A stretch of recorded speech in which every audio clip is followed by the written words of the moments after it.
उसी प्रकार जीव जब आसक्तियों में फंस जाता है तो अपनी योग्यता को, अपने जीवन को यूं ही गवा देता है, यूं ही मिटा देता है। उसी प्रकार महाराज दक्ष की कन्या है सती महारानी, और दक्ष जी में तो स्वाभाविक रूप से अभिमान ही भरा हुआ है, तो अभिमान ही आएगा ना, इसलिए शंका आई। कहते हैं कि माता पिता के संस्कार ही कहीं ना कहीं संतानों में पूर्ण रूप से समाहित होते हैं। आप मानो या ना मानो इस बात को। कहा ना कि सफर में जब जाते हैं हम, कैकेयी माता ने अवध में ब्याह करके आई, अवध के सरयू का जल पान किया, अवध का अन्न खाया, लेकिन बुद्धि थोड़ी सी स्पर्श में उस काम के खत्म हो गई महाराज। उस लोभ के थोड़े से स्पर्श में ही कैकेयी जैसी महारानी की बुद्धि भी बिगड़ गई। क्यों? क्योंकि कहते हैं ना, साधारण शब्दों में बताएं तो आप जब सफर में जाते हो तो सफर में आप बैग तैयार करते हो ना, तो बैग में कपड़े रखते हो ना। अब जो कपड़ा सबसे नीचे रखा है, जो कपड़ा आपने सबसे ऊपर रखा है, वो सबसे पहले निकालोगे, जो सबसे बाद में रखा है वो सबसे पहले निकालोगे, और जो सबसे पहले रखा है वो सबसे बाद में निकालोगे। यही होगा ना। उसी प्रकार कहते हैं कि हमारे जीवन में भी वही होता है। हम कितना भी अन्यत्र स्थान का अन्न जल पान कर लें, लेकिन कहीं न कहीं परिवार के, अपने परिवारजनों के और इस समाज के, जिस कुल में हमने जन्म लिया, जिस माता पिता से हमने जन्म लिया, उसके संस्कार कभी निर्मूल नहीं होते, वो नित्य प्रति बढ़ते रहते हैं, सिर्फ दबे रहते हैं महाराज। जिस प्रकार आपने नीचे वाले वस्त्रों को दबा रखा है ना, उसी प्रकार हमारे संस्कार दबे हुए होते हैं, समय आने पर वो निकल जाते हैं अपने आप। तो कैकेयी माता के साथ भी यही हुआ था। समय आया और मति ऐसी घूमी महाराज कि कब ये मति कुतर्की हो गई और महाराज ऐसा अनिष्ट कार्य कर दिया कि राम को भी वन वन भटकना पड़ा। उसी प्रकार दक्ष कुमारी सती महारानी अब जब आई हैं तो जगत जननी, जग की भवानी कह करके संबोधित किया गोस्वामी जी ने, और गई हैं तो दक्ष की घमंडी और अभिमानी पुत्री कहा है, इसलिए उन्हें दक्ष कुमारी से संबोधित किया है। और वो समय था महाराज जब भोलेनाथ सती मैया के साथ कथा श्रवण करके निकल रहे थे, तो वो समय था किसका, पहले भी बता चुके हम, त्रेता युग का। वही त्रेता युग महाराज। और भोलेनाथ के मन में विचार आया चलते चलते कि मेरे राम यहीं पर अपनी लीला कर रहे हैं, चूंकि ये त्रेता युग है और राम इसी समय उसी पंचवटी में भ्रमण कर रहे हैं महाराज। उसी पंचवटी में हैं, माता पिता के आदेश पर उनकी आज्ञा का पालन करते हुए राम लखन और जानकी तीनों वन में आए थे। और वन में उसी पंचवटी में जानकी माता का हरण हो चुका था। राम और लक्ष्मण उनकी खोज कर रहे थे, तो इन्होंने सोचा कि वही समय और यहीं पर मेरे इष्ट राम भ्रमण कर रहे हैं, तो क्यों ना मन में दर्शन का भाव जगा कि मुझे राम के दर्शन मिल जाते तो बड़ा अच्छा होता। अभी जिनकी कथा सुन करके आया हूँ, यदि उनके दर्शन मिल जाए तो कितना अच्छा होगा। अब मन में दर्शन की कामना, इच्छा, तो राम जी ने भी सोचा कि पूरी कर देते हैं।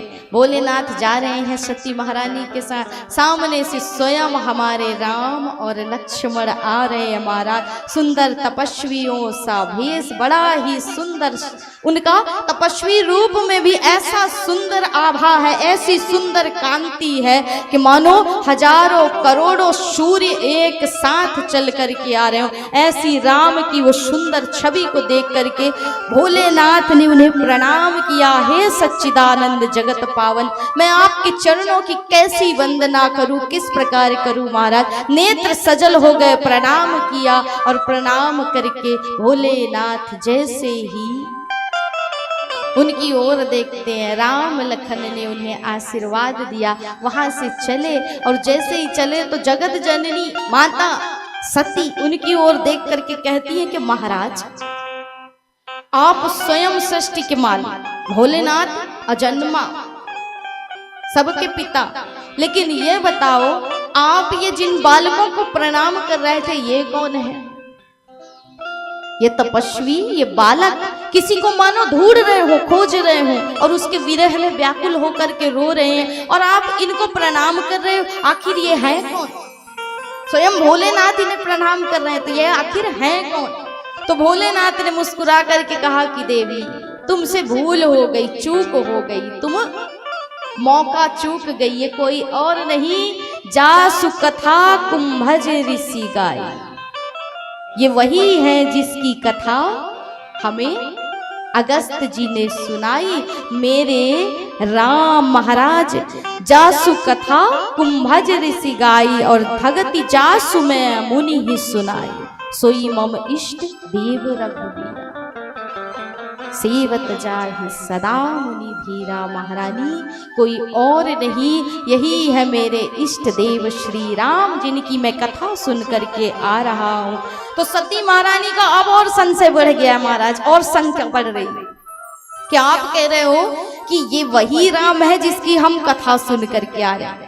तो ये बताओ, आप कहते हो कि ये ब्रह्म है, ये परमात्मा है, ये सृष्टि को चलाने वाला है, बनाने वाला है, उसका संहार करने वाला। तो क्या सृष्टि को बनाने वाला वो परम ब्रह्म भी अपनी नारी के वियोग में इस तरह रोता घूमता है? और महाराज यदि ये ब्रह्म है तो क्या इसे पता नहीं कि मेरी नारी कहाँ गई? मुझे तो ऐसा लगता है कि एक दम्भ है महाराज, ये कोई ब्रह्म नहीं है, शायद भूल आपसे हो रही है ना। भोलेनाथ ने सोचा, अब सोचिए वो त्रेता युग का समय और समझाने वाले कौन? भोले बाबा, साक्षात भूत भावन भोलेनाथ महाराज। और समझने वाली कौन? वो नासमझ कौन जिसके अंदर शंका प्रवेश कर गई? साक्षात जगत की जननी सती महारानी। तो समझाने वाला भी योग और समझने वाली भी योग्य थी, लेकिन जब मति मारी जाए तो योग्यता भी किसी काम की नहीं होती। आपके पास अनंत ज्ञान है, अनंत शिक्षा है, लेकिन समय आता है तो वो ज्ञान व्यर्थ हो जाता है यदि उसका सही इस्तेमाल करना आपसे नहीं आता, उपयोग करना आपसे नहीं आता। तो आज सती महारानी के साथ वही हुआ। समझाने वाले भोलेनाथ और ना समझ बनी है कौन? जगत की जननी माता सती। तो भोलेनाथ ने तरह तरह से समझाया कि देवी ये कोई और नहीं, यही मेरे राम है, यही ब्रह्म है। लेकिन महाराज मैं तो नहीं मानती, क्या कोई ब्रह्म अपनी नारी के लिए रोएगा? और नारी कहाँ चली गई, क्या इस ब्रह्म को पता नहीं? भोलेनाथ बार बार समझाते हैं लेकिन नहीं समझ पाई। तब भोलेनाथ स्वयं कहते हैं कि जो तुम्हारे मन अति सन देहूं तो किन जाई परीक्षा लेहूं। जो तुम्हारे मन अति सन देहूं तब किन जाई परीक्षा लेहूं। हे देवी, समझाने वाले भोलेनाथ और समझने पर नहीं आ रही कौन? सती महारानी। कहा हे देवी यदि तुम्हें संशय है, वैसे मैं कहता हूं कि नारी स्वभाव है, स्त्री स्वभाव है, संशय करना नहीं चाहिए। स्त्री के स्वभाव में यदि एक बार शंका बैठ गई तो उसका समाधान संसार का, त्रिलोकी का नाथ भी नहीं कर सकता। इसलिए तुम स्वभाव से नारी हो, नारी का तुम्हारा स्वभाव, तुम्हें शंका करनी नहीं चाहिए। लेकिन यदि तुम्हें संदेह है, तुम्हें शंका हो रही है, तो मैं स्वयं कहता हूं कि जाओ और जा करके मेरे राम का परीक्षण कर लो, परीक्षा ले लो। लेकिन हाँ, धैर्य से विवेक धारण करके, क्योंकि यदि बुद्धि में विवेक नहीं है तो अर्थ का अनर्थ हो जाता है देवी। इसलिए मुझे ध्यान में रखना, राम को हृदय में बिठाना और बुद्धि में विवेक को बसा करके परीक्षण लेना। मैं तुम्हारा यही इस वट के वृक्ष के नीचे प्रतीक्षा करूंगा, विवेक के साथ परीक्षण करके लौट करके आना और मुझे सारी बात बताना। तो कहते हैं, कहने का साधारण अर्थ है महाराज कि समझाने वाले भोलेनाथ और सामने खड़ी है सती महारानी। तो हम कहना ये चाहते हैं कि जब आपके यहाँ भी कोई समझाने से ना समझे तो फिर भोलेनाथ की तरह ही हाथ उठा लो और सीधे कह दो महाराज क्या होई है सोई जो राम रची राखा। होई है सोई जो राम रची राखा। होई है सोई जो राम रची राखा। होई है सोई जो राम रचि राखा। को करी तरक बढ़ावहि शाखा, को करी तरक बढ़ावहि शाखा। तो जब कोई बार बार समझाने से भी ना समझे तो बस इतना ही कह दो कि होइए सोई जो राम रचि राखा, और को करी तरक बढ़ावहि शाखा। और भोलेनाथ की तरह महाराज बैठ जाओ उस आसन पर और सीधे नेत्रों को बंद करो और भगवान राम के सब कुछ समर्पित करते हुए बस वो स्वामी जी की तरह भाव और भोलेनाथ की तरह मगन हो जाओ उस साधना में। अस कही लगे जपन हरि नामा, अस कही लगे जपन हरि नामा।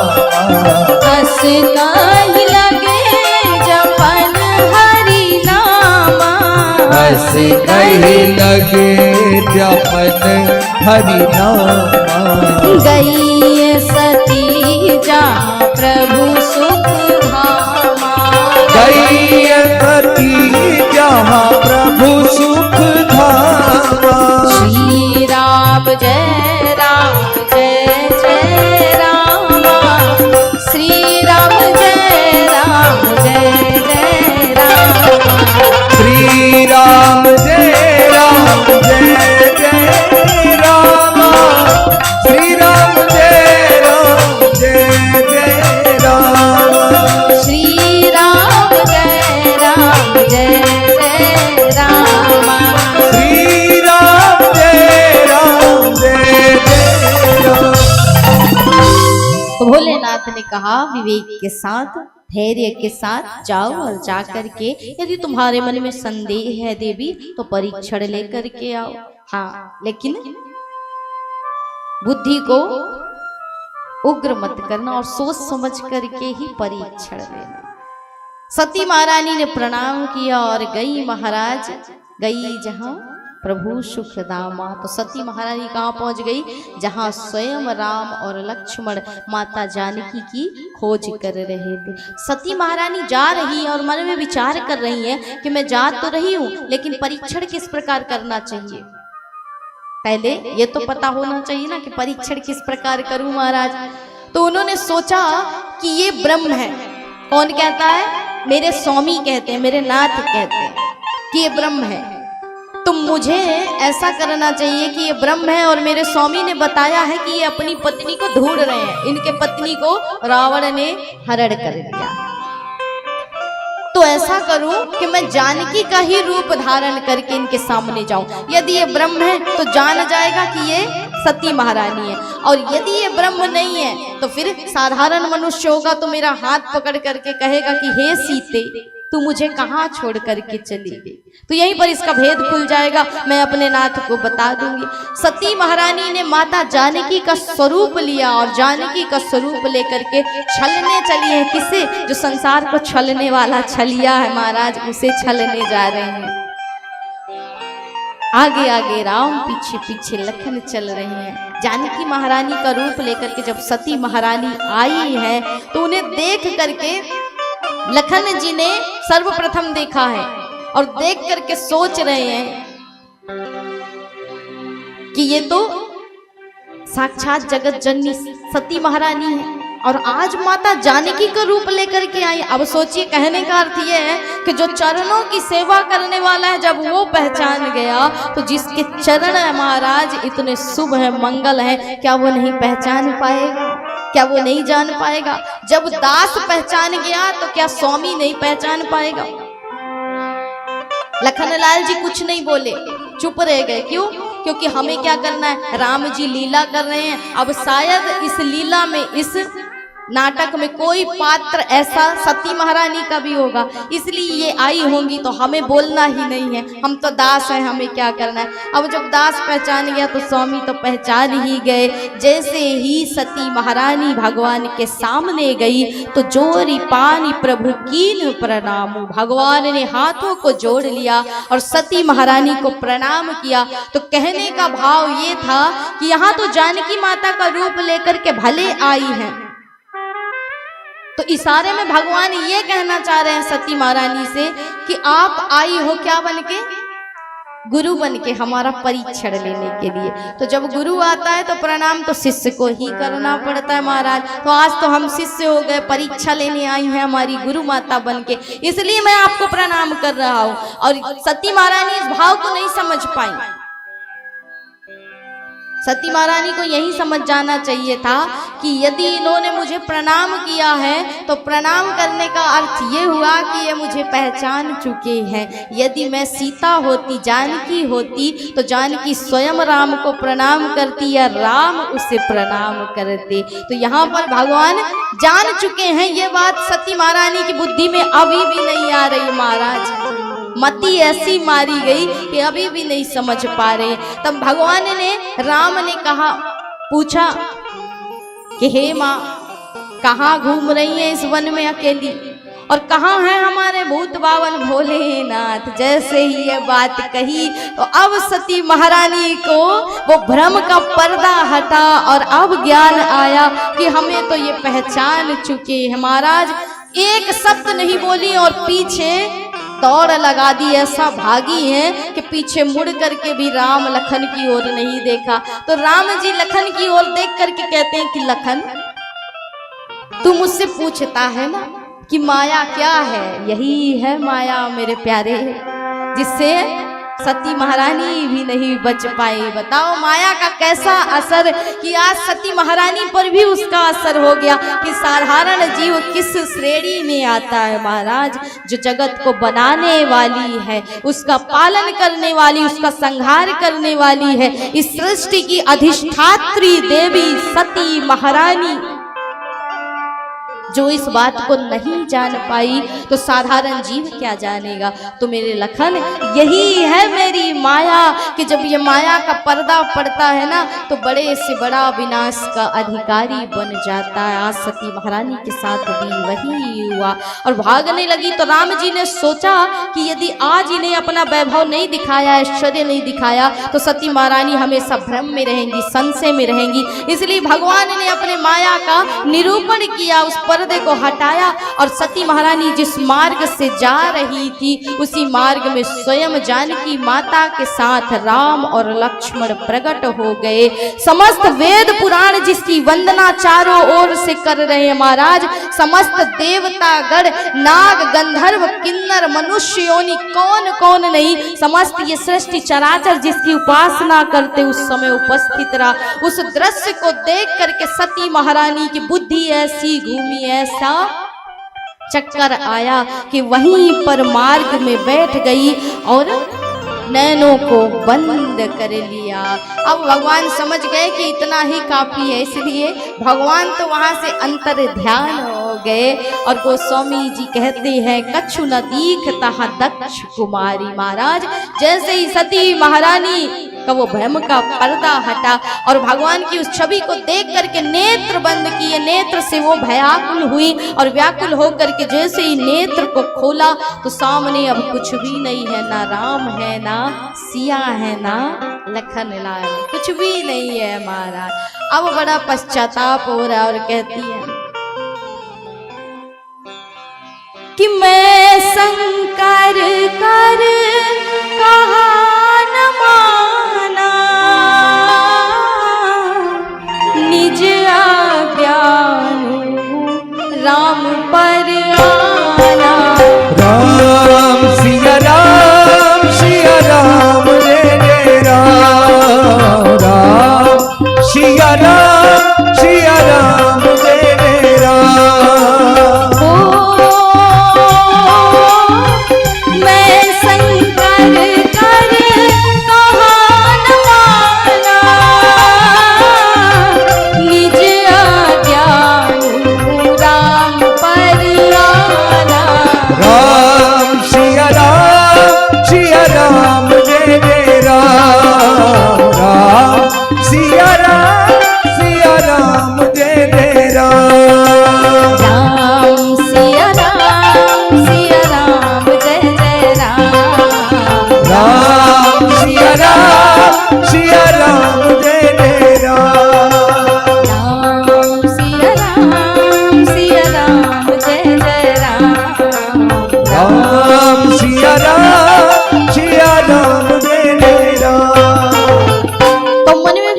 कर रही हैं कि मैंने शंकर का कहा नहीं माना, मैंने अपने स्वामी की बात नहीं मानी और अज्ञानता बस आज मैं किसका परीक्षण लेने आई हूँ, सुब्रह्म का महाराज। इसलिए अब जाकर के क्या उत्तर दूँ, क्या बताऊंगी। तो जैसे ही संकोच करती हुई भगवान भोलेनाथ के पास पहुंची है, भोलेनाथ ने देखा और देख करके मुस्कुराए और पूछा कैसे है देवी, सब कुशल मंगल है ना।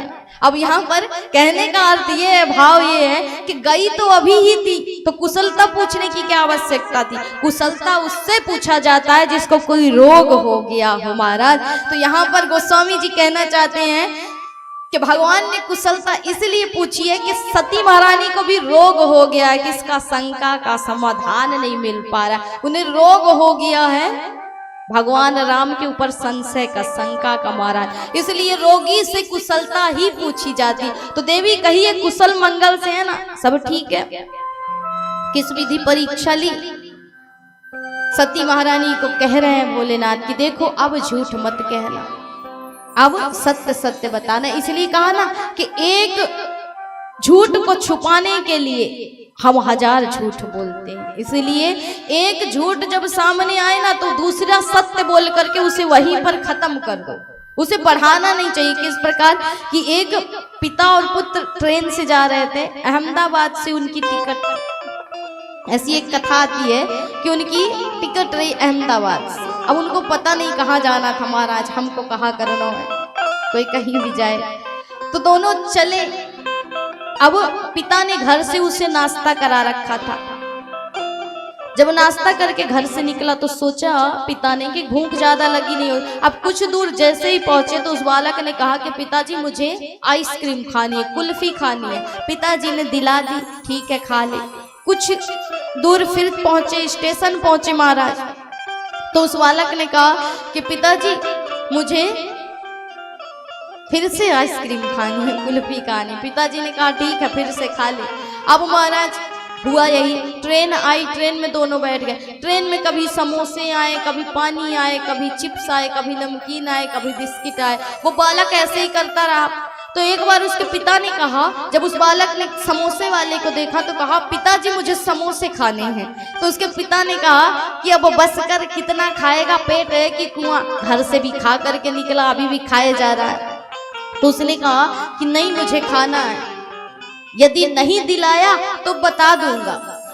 अब महाराज ये क्रम चालू हुआ कहाँ से, जहां से ट्रेन में बैठे, और ये क्रम कहाँ तक चला, जहां तक उनको पहुंचना था। तो बीच में जो अगल बगल में जो लोग बैठे थे, अब कहते हैं ना कि अड़ोसी पड़ोसियों को ज्यादा जलन होती है, ज्यादा इनके मन में भावनाएं आती हैं पूछने की। तो जो पड़ोसी थे अब बेचारे न सो पा रहे हैं, न पढ़ पा रहे हैं, ना तो ये पानी अंदर जा रहा कि ऐसी कौन सी बात है कि ये बताने को कहता है तो इसके पिता इसे सब दिलाने को तैयार हो जाते हैं। तो उन्होंने कहा कि महाराज यदि उचित लगे तो ये बताइए, मान लो हमारी सांस बाहर की बाहर है, अंदर की अंदर है, ये जब से कह रहा है आपसे कोई भी वस्तु मांगता है, आप दिलाने नहीं चाहते, तो ये कहता है मैं बता दूंगा। जब ये बताने की धमकी देता है तो आप इसे वो वस्तु दिला देते हो। तो ऐसी कौन सी बात है जो ये बताने को बोलता है? अब आप हमें बता दो। हमारी तो सांस ही महाराज, मानो जो सांस बाहर है वो बाहर, या जो अंदर है वो अंदर, बीच में अटक गए हैं। तो इसलिए हमें ज्यादा जलन हो रही है इस बात को जानने की, ज्यादा जल्दी है। तो महाराज बता दो कि ये कौन सी बात। तो उन्होंने कहा कि बात ऐसी है कि बालक आपको देखने में कितने वर्ष का लगता है? बोले ज्यादा नहीं, 7-8 वर्ष का होगा। बोले बस यही तो विडंबना है महाराज, ये है तो 12 वर्ष का, लेकिन देखने में लगता है 7 से 8 वर्ष का। तो मैंने इसकी आयु को छुपा करके और 7-8 वर्ष की आधी टिकट बनवा दी है। अब ये बात इस बालक को पता है कि मेरी आधी टिकट बनी है। तो ये कहता है कि यदि मुझे समोसे नहीं दिलाए तो मैं चेकिंग वाले को बता दूंगा कि मैं 12 वर्ष का हूं, तो तुम फंस जाओ। अब महाराज यही कर करके ये मुझे परेशान कर रहा है बार बार। तो बताओ जितने का मैंने टिकट में बचत किया उससे ज्यादा तो ये समोसे और पानी खा पी गया है महाराज। तो इससे अच्छा इसकी पूरी टिकट ही ले लेता। तो ऐसे ऐसे एक झूठ को छिपाने के लिए 1000 झूठ का आश्रय लेना पड़ता। तो देवी अब झूठ मत बोलना, अब सच सच बताना कि तुमने किस प्रकार परीक्षा ली। तो कहा कि महाराज कछु ना परीक्षा लीनी गोसाई, कीन प्रणाम तुम्हारी नाई। महाराज मैंने परीक्षा कुछ नहीं ली, मैं तो सिर्फ प्रणाम नहीं कर पाई थी, इसलिए अब प्रणाम करने के लिए गई। ठीक है देवी, हमें भी कोई बात छुपी थोड़े ना है, इसलिए ध्यान रखना और सत्य सत्य बोलना, सत्य का ही साथ दे करके बोलना। पर देवी फिर से झूठ बोले गई, तो इसलिए कहा है ना, कहते हैं कि भर्तृहरि ने एक श्लोक लिखा था, इसमें बात सत्य लिखी थी कि नृपस्य चित्तम कृपणस्य वित्तम मनोरथम दुर्जन मानवानाम त्रिया चरित्रम पुरुषस्य भाग्यम देवो न जानाति तो कुतो मनुष्य। महाराज जिस प्रकार राजा का चित्त, लोभी का धन, दुर्जन का मनोरथ और स्त्री का चरित्र तथा पुरुष का भाग्य वो विधाता भी नहीं जान पाया, तो मैं साधारण मनुष्य क्या जान सकता हूँ। इसलिए जो भी कहना सत्य कहना, पर देवी फिर झूठ बोल गई। और ऐसा ही हुआ महाराज, एक बार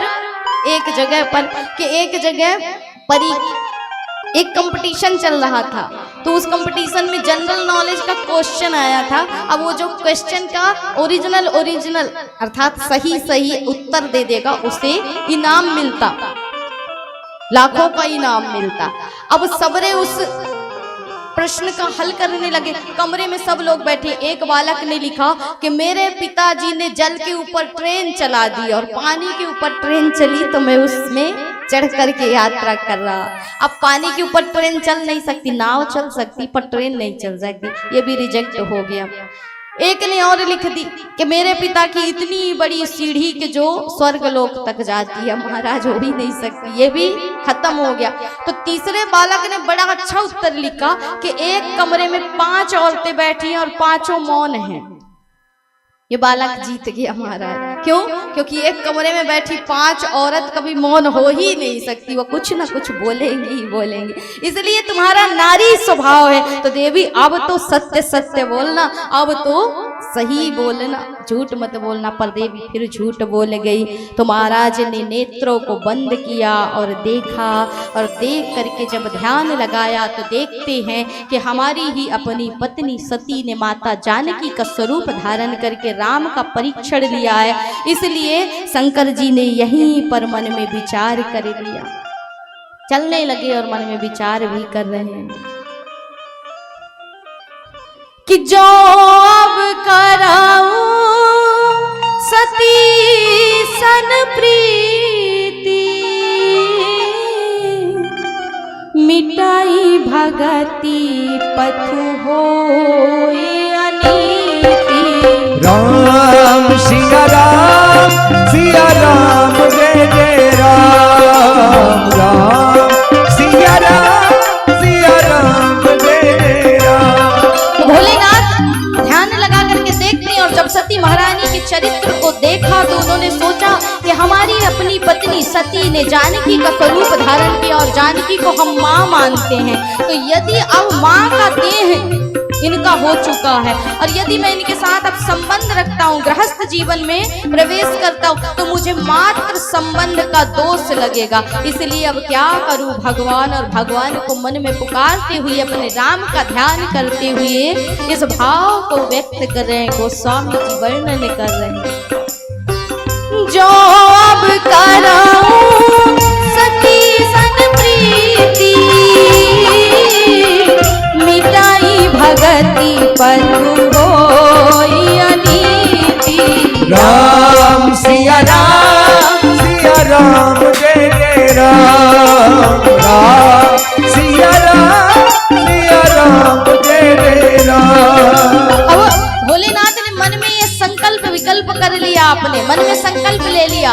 तो आकाशवाणी हुई महाराज, राम जी को हृदय में बिठाया और प्रभु अब जो आप कहोगे, हृदय से जो शब्द निकलेंगे करेंगे वही सत्य होगा। इसलिए अब इस शरीर से, इस देह से सती महारानी से भेंट नहीं हो सकती है महाराज, क्योंकि मात्र संबंध का मुझे दोष लगेगा। तो सती महारानी के प्रति भोलेनाथ ने मन में संकल्प लिया और आकाशवाणी हुई कि धन्य है भोलेनाथ आप और धन्य है आपका ये संकल्प महाराज। जैसे ही ये आकाशवाणी हुई, सती महारानी पूछने लगी कि भगवान आपने कौन सा संकल्प लिया जिससे ये आकाशवाणी हुई। तो भोलेनाथ ने सोचा कि यदि सती को इस समय बता दूं तो सती का हृदय दुखित होगा, ये दुखित हो जाएंगी, इसलिए अपने आचरण से, अपने व्यवहार से ही मैं समझा दूंगा कि मैंने आपका परित्याग कर दिया है। और महाराज भोलेनाथ चल पड़े उस बात को बदलते हुए और हरि की अनंत कथा का गुणगान करते हुए। बरनत पंथ विविध इतिहासा, विश्वनाथ पहुँचे कैलासा। राम सिया राम जय जय राम। राम सिया राम जय जय राम। भोलेनाथ अनंत भगवान की कथाओं का वर्णन करते हुए सती महारानी के मन को बहलाते हुए कैलाश पर्वत पर पहुंचे और कैलाश पर्वत पर जाकर के सती को अब त्याग दिया है, इसलिए आसन लिया और समाधि में लीन हो गए। महाराज समाधि में बैठ गए। सती महारानी भी दुखित रहने लगी, धीरे धीरे उनका शरीर सूखने लगा। इस विरह में, इस व्याकुलता में कि भोलेनाथ ने मेरा त्याग कर दिया। भोलेनाथ की ऐसी समाधि लगी। वो स्वामी जी वर्णन कर रहे हैं कि वर्षों बीत गए अखंड ध्यान में और भोलेनाथ ध्यान में लीन। उधर सती महारानी नित्य उनके विरह में व्याकुल होकर के विलाप कर रही। तब समय का प्रभाव हुआ और समय आने पर कुछ समय के बाद भोलेनाथ की समाधि टूटी। बीते संबत सहस सतासी, तजिय समाधि शंभु अविनाशी। राम सिया राम जय जय राम। राम सिया राम जय जय राम।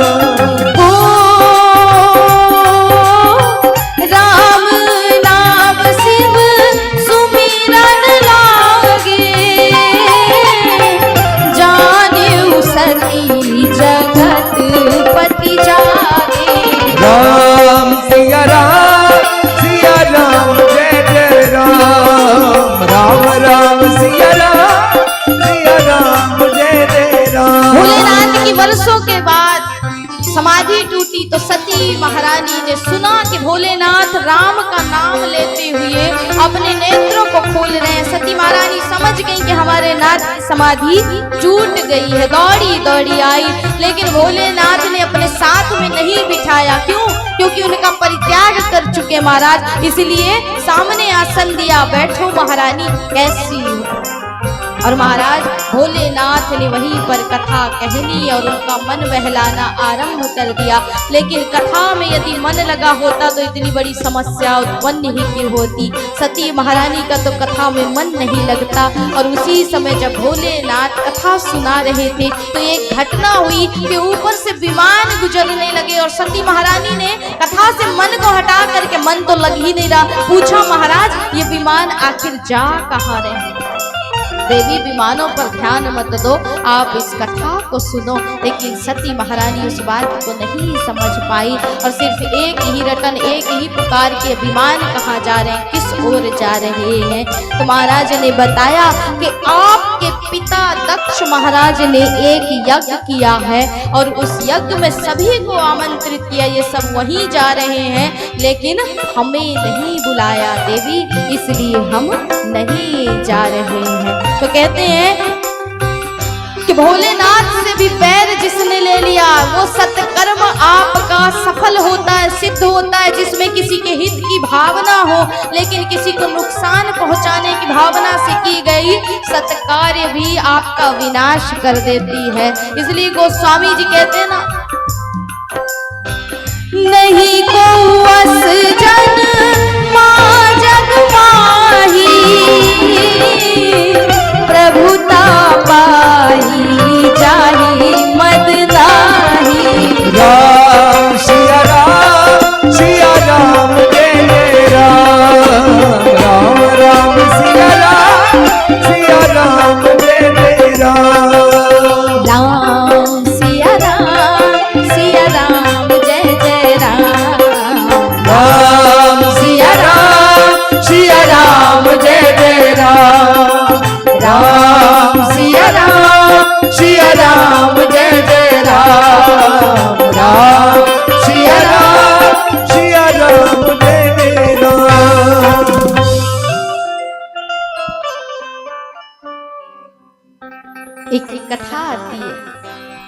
कि एक बार ब्रह्मा की सभा में सभी लोग उपस्थित थे। उसी समय दक्ष प्रजापति जी का आगमन होता है। तो भगवान भोलेनाथ की समाधि लगी हुई थी, ध्यान में थे। और जब वो ध्यान में होते हैं, भोलेनाथ हमेशा ध्यान में ही रहते हैं, इसलिए जब वो ध्यान में होते हैं तो उन्हें पता नहीं, अब कोई व्यक्ति ध्यान में रहेगा तो क्या पता कि कौन आया कौन गया महाराज।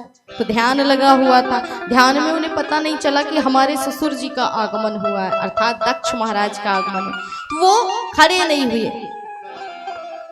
तो दक्ष महाराज ने सोचा कि ब्रह्मा जी तो हमारे पिताजी हैं, ये खड़े नहीं हुए तो इनकी बात अलग है, लेकिन ये अभिमानी हमारा दामाद ये भोलेनाथ ये भी खड़ा नहीं होता, इससे तो समय आने पर ही हम बदला लेंगे। तो हुआ ऐसा महाराज कि प्रजापतियों सबसे बड़ा पद इनको मिल गया, प्रजापति का। ब्रह्मा जी ने इन्हें प्रजापति का पद दिया। तो इन्होंने सोचा कि अब ये मौका अच्छा है, इन्हें पद मिला। इसी के अवसर पर इन्होंने एक यज्ञ किया और उस यज्ञ में सबको बुलाया, पर भोलेनाथ को नहीं बुलाया। अब इसका बदला लेंगे हम, अपमान करेंगे। आज वही देवता भोलेनाथ को कहते हैं ना जलाने के लिए उन्हीं के कैलाश पर्वत से, मार्ग तो और थे, कहीं और से जा सकते थे, लेकिन कैलाश पर्वत के ऊपर से ही विमान लेकर के गुजर रहे। सती महारानी का मन कथा में लगता नहीं, यदि लगा होता तो ये समस्या आज खड़ी न होती। तो मन लग नहीं रहा, बार बार पूछ रही है कि विमान कहाँ जा रहे हैं। तब भोलेनाथ ने सारी बात बताई। तो कहा कि देवी मुझे पता है, पिता के घर में कोई उत्सव हो तो बेटी का मन उस ओर खींचेगा अवश्य, लेकिन मैं कहता हूँ कि जाना उचित नहीं। क्यों? क्योंकि गोस्वामी जी ही कहते हैं कि आवत ही हर से नहीं नैनन नहीं सने, और तुलसी तहाँ न जाए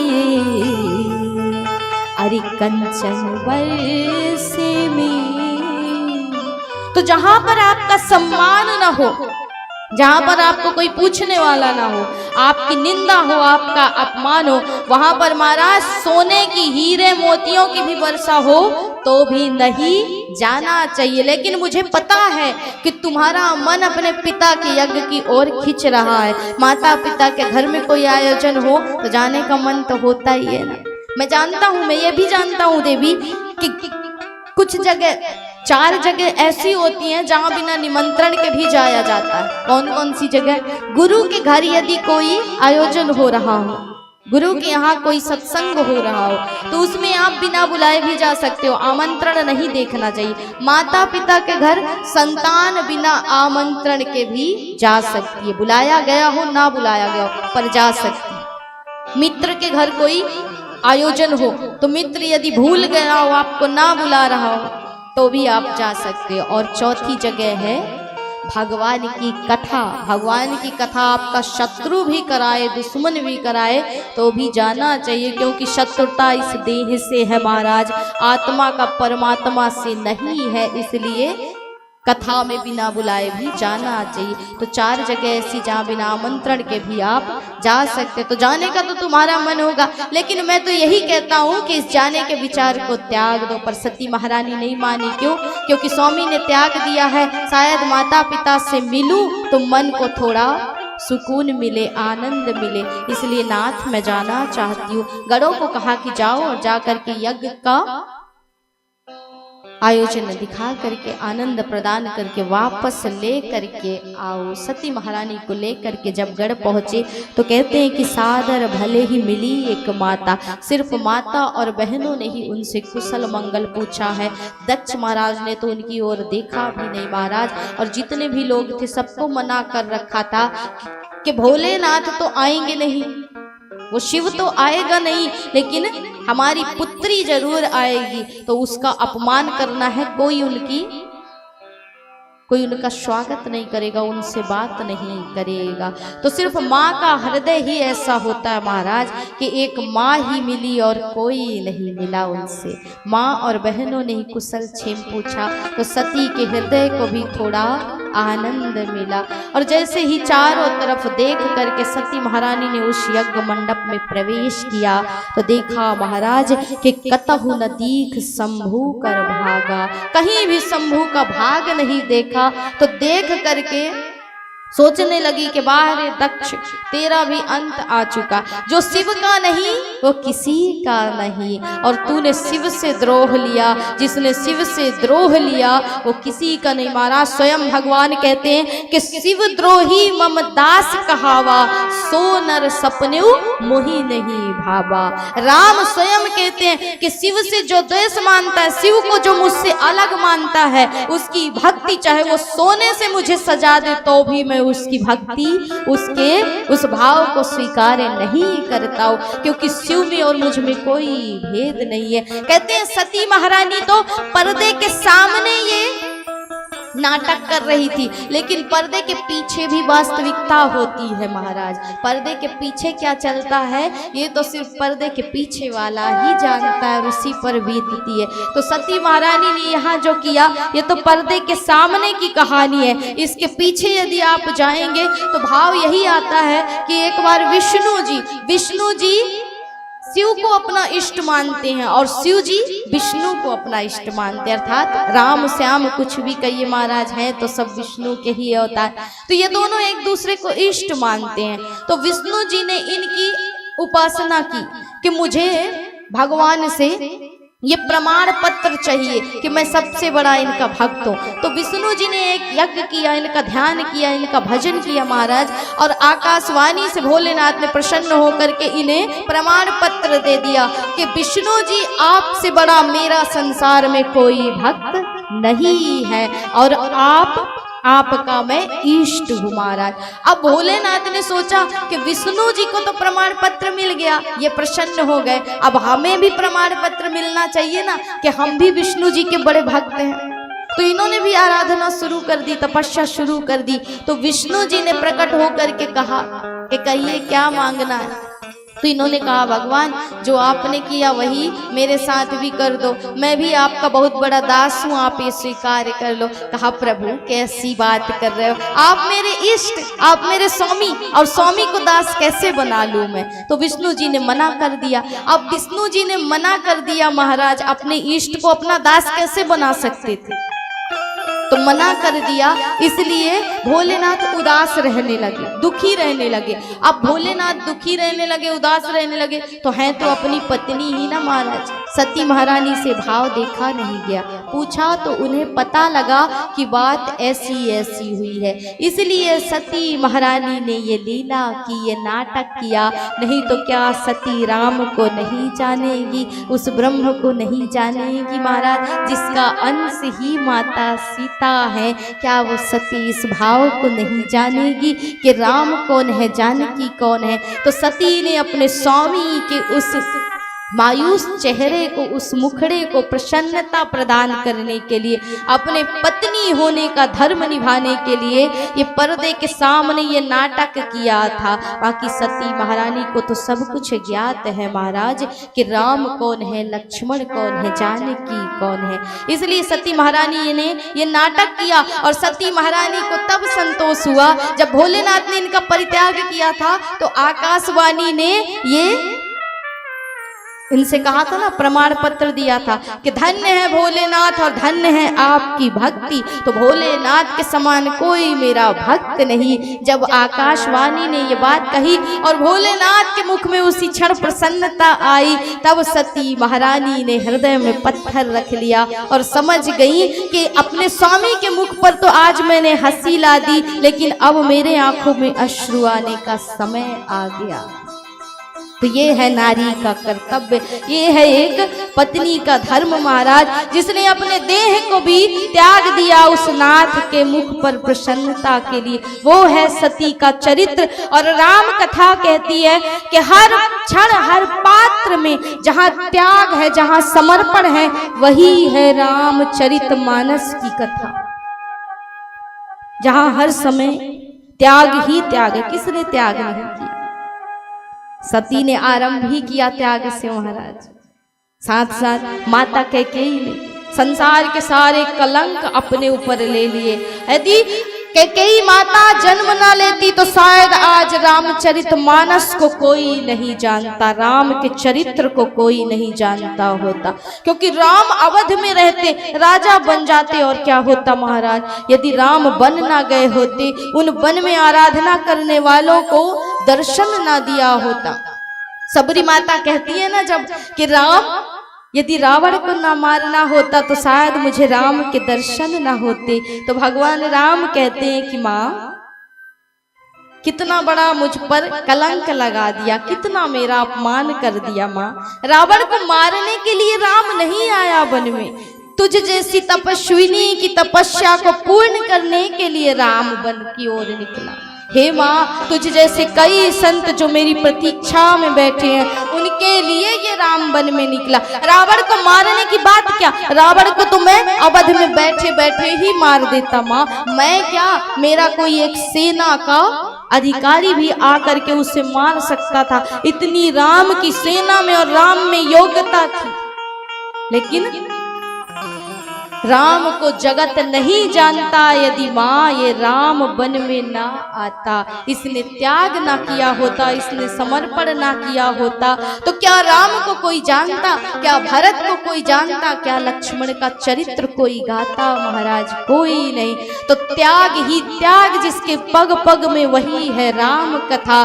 जहाँ उर्मिला ने त्याग किया, ऐसे ऐसे पात्र महाराज, जहाँ जानकी जैसी जगत माता ने त्याग किया, किसने त्याग नहीं किया, सबने त्याग किया, समर्पण किया, एक परिवार को बांध कर रखने के लिए। कहते हैं जहां संपत्ति बटी वही है महाभारत, और जहां विपत्ति बांटी गई वही है रामचरितमानस महाराज। तो भाई भाई में यदि आज भी विपत्ति को बांटा जाए तो आज भी राम राज्य हो सकता है, लेकिन अब सिर्फ हर घर में महाभारत है, क्योंकि लोग संपत्ति को बांट रहे हैं, विपत्ति को बांटने वाला कोई खड़ा नहीं है। सबकी धन में ही दृष्टि है, और धन के लोभ में आकर के अपनों का ही खून करते हैं, अपनों को ही मारते। ये संसार की सच्चाई है, कोई स्वीकारे या ना स्वीकारे महाराज। इसलिए राम का राज्य कोई और नहीं है, जहाँ समर्पण हो, संस्कार हो, त्याग हो, वही है राम की कथा, वही है राम का राज्य महाराज। तो यहाँ पर